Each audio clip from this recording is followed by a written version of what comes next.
پر سلام ہے۔ اور کتاب یعنی قرآن میں مریم کا بھی تذکرہ کرو۔ جب وہ اپنے لوگوں سے الگ ہو کر مکان کے مشرقی حصے میں چلی گئیں، پھر انہوں نے ان کی طرف سے پردہ کر لیا، تو ہم نے ان کی طرف اپنا فرشتہ بھیجا، سو وہ ان کے سامنے ایک خوبصورت مرد کی صورت میں آیا۔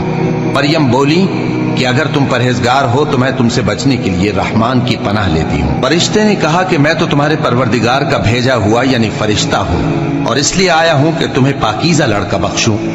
مریم نے کہا کہ میرے ہاں لڑکا کیوں کر ہوگا، جبکہ مجھے کسی مرد نے بطور شوہر چھوا تک نہیں، اور میں بدکار بھی نہیں ہوں۔ فرشتے نے کہا کہ یوں ہی ہوگا، تمہارے پروردگار نے فرمایا کہ یہ مجھے آسان ہے، اور میں اسے اسی طریق پر پیدا کروں گا تاکہ اس کو ہم لوگوں کے لیے اپنی طرف سے نشانی اور ذریعہ رحمت بنائیں، اور یہ کام مقرر ہو چکا ہے۔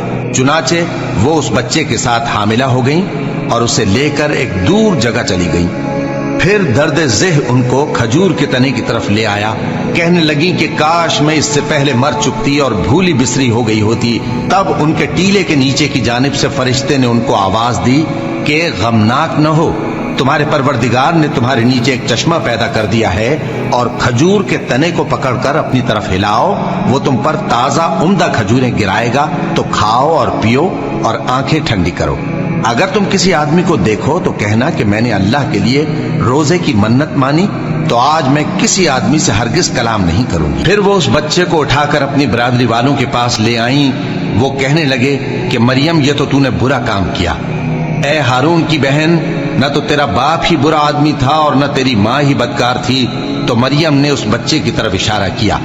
وہ بولے کہ ہم اس سے کہ گود کا بچہ ہے کیسے بات کریں؟ بچے نے کہا کہ میں اللہ کا بندہ ہوں، اس نے مجھے کتاب دی ہے اور نبی بنایا ہے، اور میں جہاں ہوں اور جس حال میں ہوں اس نے مجھے صاحب برکت بنایا ہے، اور جب تک زندہ ہوں مجھ کو نماز اور زکوٰۃ کا ارشاد فرمایا ہے، اور مجھے اپنی ماں کے ساتھ نیک سلوک کرنے والا بنایا ہے، اور سرکش و بدبخت نہیں بنایا، اور جس دن میں پیدا ہوا اور جس دن مروں گا اور جس دن زندہ کر کے اٹھایا جاؤں گا مجھ پر سلام ہے۔ یہ مریم کے بیٹے عیسیٰ ہیں، اور یہ سچی بات ہے جس میں لوگ شک کرتے ہیں۔ اللہ کو شایع نہیں کہ کسی کو بیٹا بنائے، وہ پاک ہے، جب کسی چیز کا ارادہ کرتا ہے تو اس کو یہی کہتا ہے کہ ہو جا تو وہ ہو جاتی ہے۔ اور بے شک اللہ ہی میرا اور تمہارا پروردگار ہے، تو اسی کی عبادت کرو، یہی سیدھا